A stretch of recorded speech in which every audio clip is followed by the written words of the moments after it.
So now I'd like to shift into the second part of being a relational leader, and that is influence.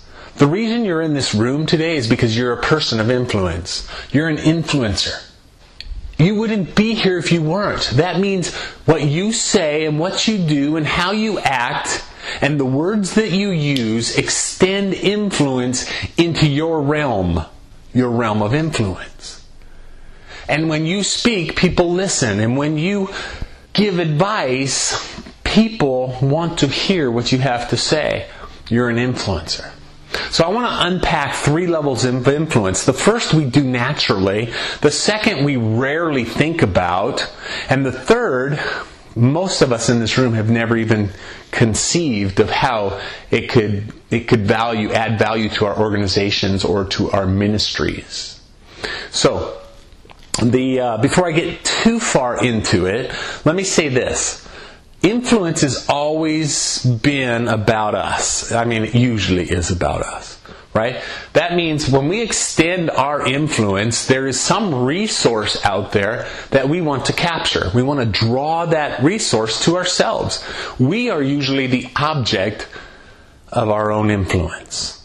You want to connect with that person because you want something from that person. It may be to join your association or your club, or to add value to the city, or to become a customer of your product. But that influence is usually always extended to us. Right now, this is where you're going to have to do some lateral thinking of how it applies to you, because this is very niche marketed, if you will, in terms of the way I'm going to use these realms of influence. But think about how you can utilize all 3 of these in your specific context and how they can benefit you and drive success at whatever you determine success to be. What I'm asking you to do today is a little bit different. I want you to rethink influence. Because see, whether you're a manager in a company that needs to reproduce yourself so that your company can grow bigger and better and stronger, whether you're a pastor here today and you're capped at 50 to 100 people in your church because you haven't built leaders, and we know that one guy can only lead 50 to 100 successfully. That's why churches across America and synagogues across America are capped at 50 to 100 members. Is because those pastors, those rabbis, those teachers, those leaders are not reproducing themselves, and they have a leadership cap of being able to lead 50 to 100 people. We need to begin to extend our influence into another. Let's call that the object, because we're talking broad range here, so you may need to extend your influence towards a product if you're here in a for-profit business situation.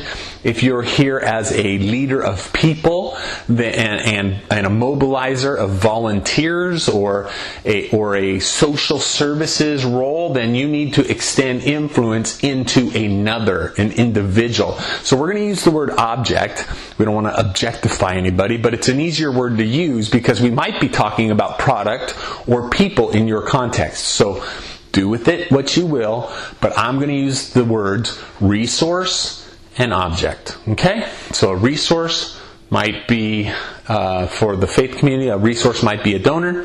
An object is where we extend, where we connect that donor to. Okay, I hope that makes sense. But I hope it will as we go on. So here's what I want to do today. I want to shift your focus from looking at you as the object of the resources to extending, reproducing, directing broader scope influence to another object, whether that be another person or your company or a product that you produce. So we're redefining influence to say we're going to extend that somewhere else. So there's 3 realms of influence, right? The first of which we all do naturally. That's a push relationship, right? So a push relationship for the salesman, a push relationship is easy. It's based on an existing relationship with someone else. So I go up to Bob and I say, Bob, you really need to buy our company's widget because you need it. I see you out there working in your garage, and that widget is going to make your job easier. That's a push. That's as simple as it gets. We all have people within our realm of influence that we can push either product or persons to. In the faith community, you might be a rabbi here today. You go up to someone in your synagogue and you say, Jacob, you really need to get involved with John, because you two have a lot in common and you could really help John. Jacob, you're a wise guy. You've been down the road before. John is struggling in this area of his faith or whatever, and you need to connect with him because John needs your help. There's a push. Right? Push results when a relationship is formed based on the influencer's leveraging of existing relationships toward the object. It's very, very simple. And we do it all the time. See, this term, push, and the next one, pull, that we're going to look at, come out of the supply chain marketing world from years past. And it's only recently being applied to human relational dynamics. But here's the push. An example of push from supply chain would be this. I'm a old school television manufacturer, and I build a 13-inch black and white TV, and I've got my new 15-inch color tube TV, right? So I push that to Woolworth, and I push it to Sears, and I push it to JCPenney, and I push it out there into the market, and the customer gets what you push upon them. You see? That's where the term originated from. But it's a new day. Today's a new day. We've got the internet. We've got vast communication channels that we didn't have back in the day. And customers demand. That's pull. They demand. They can chime in on what they want. And then the market responds to what the customer wants. Or the resource responds to what the object requires, if we're using the language we're using here today.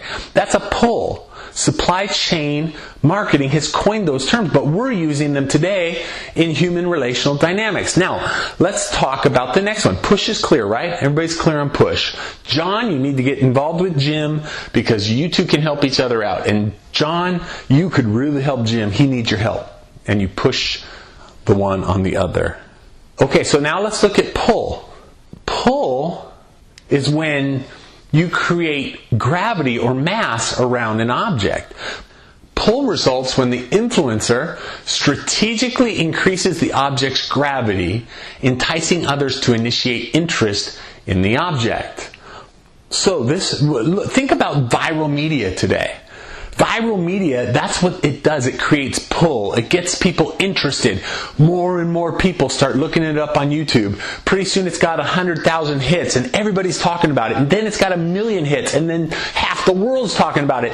Then 300 million hits. It's creating gravity. Think about the solar system.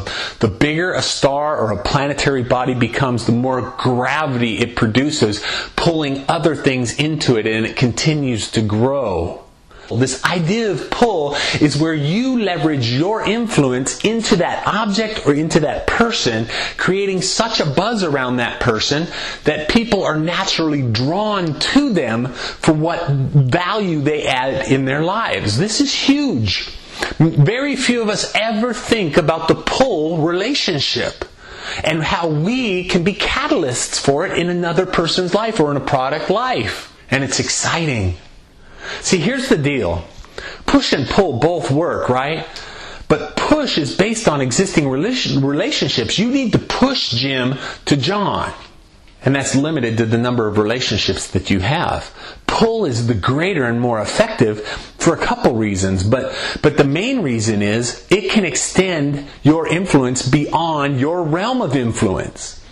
If you begin to invest in John, and John creates buzz around himself, the gravity gets big, John will pull people into himself that you don't even know. Do you see that? Do you see the importance there? Because John then becomes bigger than you have the ability to extend influence around. It's more effective. Now think about that in terms of a product. Think about it in terms of creating product buzz, right? Going viral is very similar, but you create buzz about your product. You don't have to market your product because the pull that's generated around your product begins to draw and suck customers into it that you didn't even know existed. And we're going to talk about how to create pull.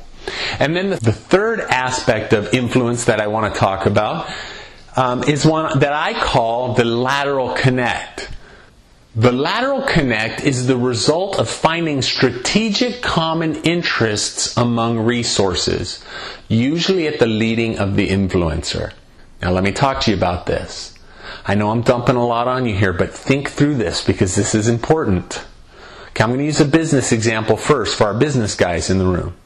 If somehow, some way, and this is very practical in a small scale, but not very practical in a big scale unless you can find ways to do it through big social events, right? And you can do it. It's been done successfully. But think about this for a second. Whether you use push or pull, you convince customer A that he needs your product. Meanwhile, you also are connecting with customer B, whether through push or pull, it doesn't matter. You've extended influence to customer B, and you've also convinced them to buy your product. Now, you're sitting back in the office, and in the time you invested in customer A and the time you invested in customer B, you found out several things about them. Maybe you found out that they both have kids in the same age. Or maybe you found out that they both have some unique love. They like jumping through fiery hoops and doing circus tricks. I don't know. I don't know what it is. But somehow, as you relationally engage with those individuals, you find common points of interest among your clients. So naturally, you go that extra step, the one that you have never done before, and you arrange an introduction between those two around their common interest. Now you've added value, not only by your product, but you've added value engaging them in something deeper relationally, and they see exponentially increased value in being your customer. It's a lateral connect. Now, let's put this in the faith realm. Let's talk to my friends here in the faith community. One thing I'm tasked with in my own ministry is church planting. So this applies very easily to me because I can push relationships to a church planter. I can also invest so heavily in a church planter that I can create pull and bring people into them. But it's imperative that when I have those resources, when I have those individuals around a church planter to support that church planter, that I also laterally connect them. Because if I can laterally connect them, they will stay around the church planter. Let me give you an easy example of why that's so valuable.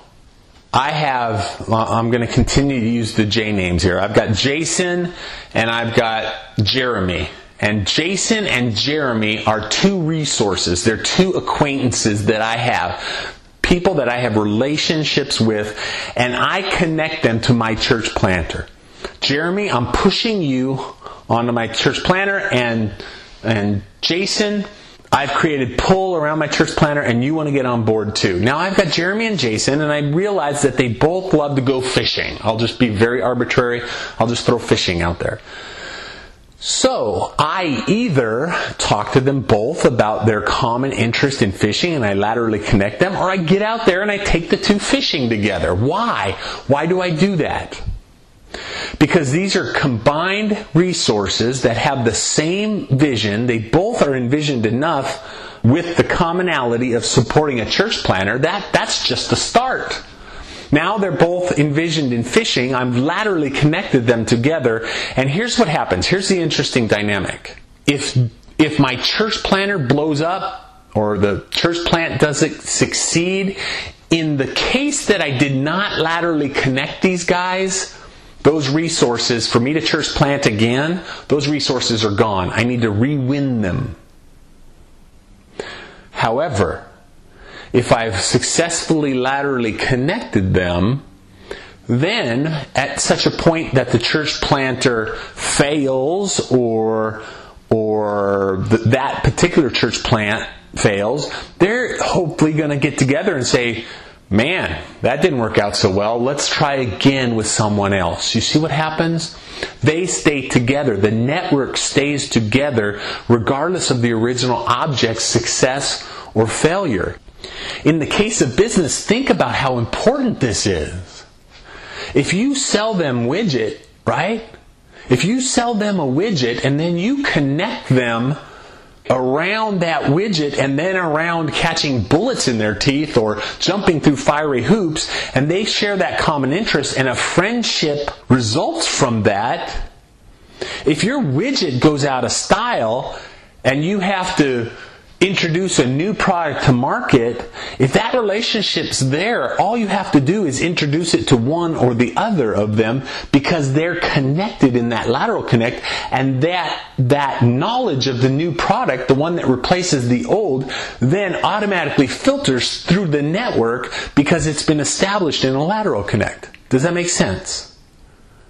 It's a little more effort in the front end, but it's huge in terms of creating this nuclear cohesion around a product or a person that stays intact regardless of what happens to the product or the person. It's the lateral connect. Don't underestimate the power of doing the little bit of extra work it takes to laterally connect individuals around your cause, around your object, around what you're trying to do. So let's blow these out a little bit. Let's talk about them. Let's flesh them out a little bit, and then we'll turn off the recording and we'll go into a question and answer period here in a little while, so you can kind of unpack this a little bit more on your own terms and understand it in your own context. But let's talk about push and pull real quick. Okay?